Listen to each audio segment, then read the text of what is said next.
extremely serious topic, and I have to share. You know, as moms, we face so many things, and conquering postpartum is one of those things that people don't talk about, or excuse me, postpartum is something that people don't talk about.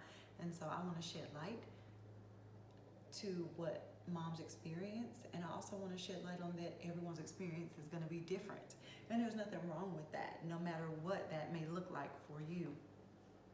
So I have 2 children, both of them are under the age of 2, and so I was only 7 months postpartum when I got pregnant with my second child. I had not totally figured out what it was to be a mother. With a 7-month-old, exclusively breastfeeding him, figuring out getting back to work, figuring out being a wife, figuring out how to cook, how to clean, how to do all of these things, and then getting pregnant at 7 months postpartum, it was a lot, and I was struggling.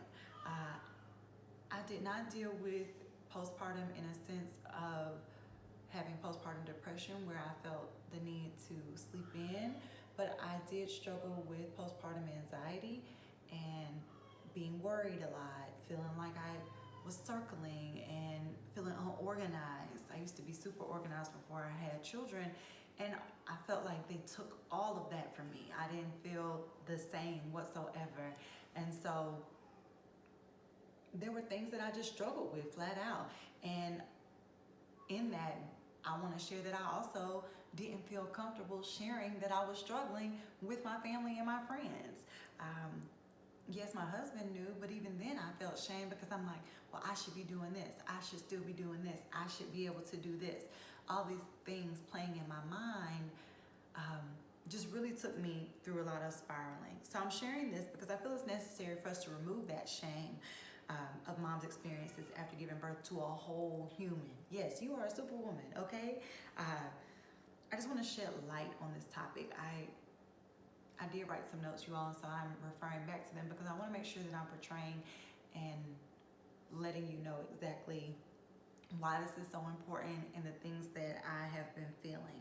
So within our communities, Black women, we hold up this standard of excellence. We do, and we're going to continue to do that no matter what. There is not a need for us to not honor our true selves, and so we do have this standard of excellence that leaves us in the shadows of really receiving the support that we truly need because we are seen as being so strong. And so I recently was reading an article in the New York Times, and of course that information that we all know about the mortality rate of Black women and their children in this country. Of course it stems in racism, but we're going to have that conversation another day. But in that article, I want to read a quote.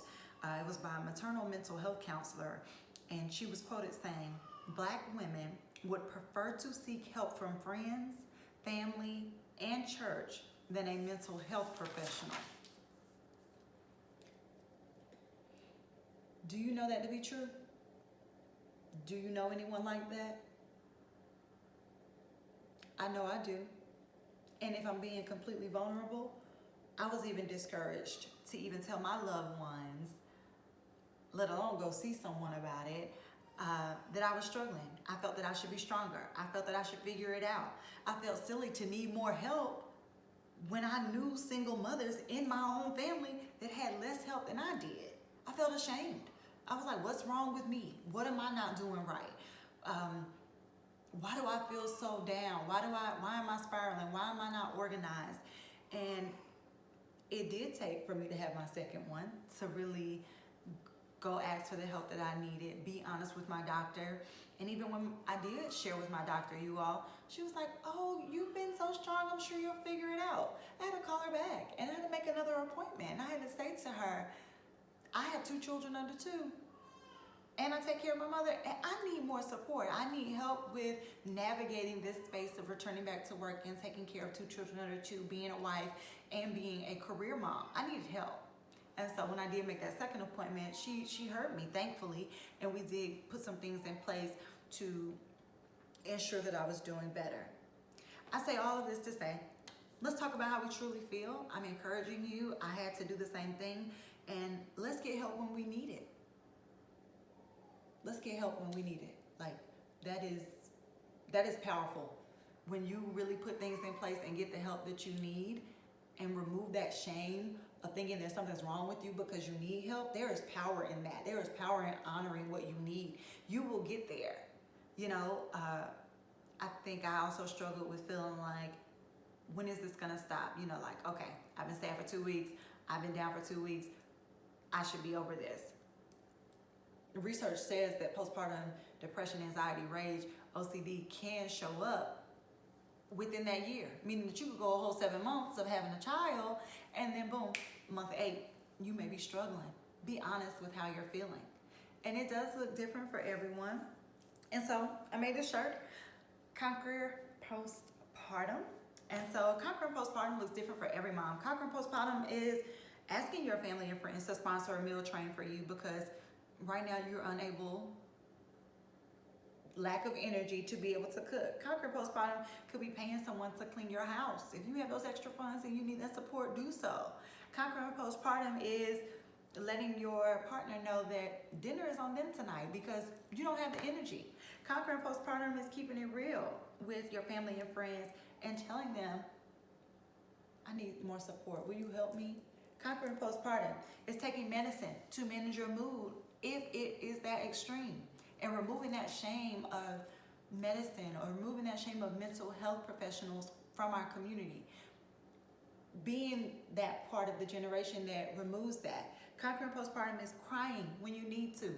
That's a big one for me. Sometimes I have to let these tears flow because I'm hurting or because I'm sad or because I'm unsure.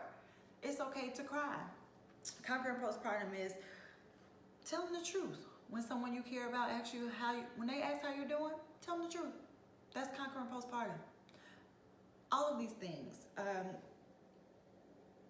Conquering Postpartum is taking the baby to daycare and then taking off work because you just need to lay in the bed.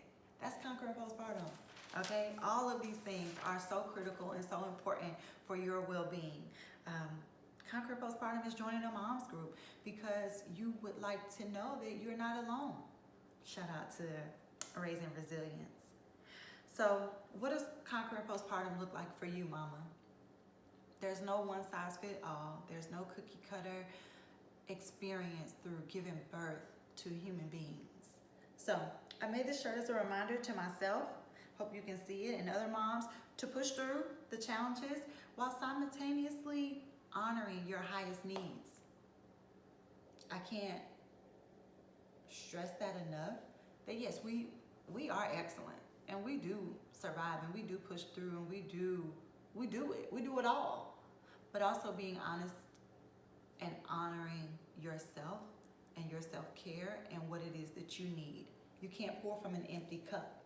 So too many of us suffer in silence, you all. And so that was another part of me creating these videos and the things that you see out on Instagram, because we suffer in silence and we don't have to. Those days are gone, and we need to be honest, and we need to be willing to help ourselves as well as help another mom to have space to speak out. So, Conquer Postpartum. Please visit my Instagram as well as my blog. You can find it at Liquid Gold Mama _ on IG, as well as my blog at www.liquidgoldmama.com. Love and light to each of you mamas. Please leave a comment, share with someone that you know. And I look forward to speaking with you again. Leave a comment or run over to my IG and check out some of the content that I created around how we treat those with physical illnesses compared to those with mental illnesses. Love and light, mamas.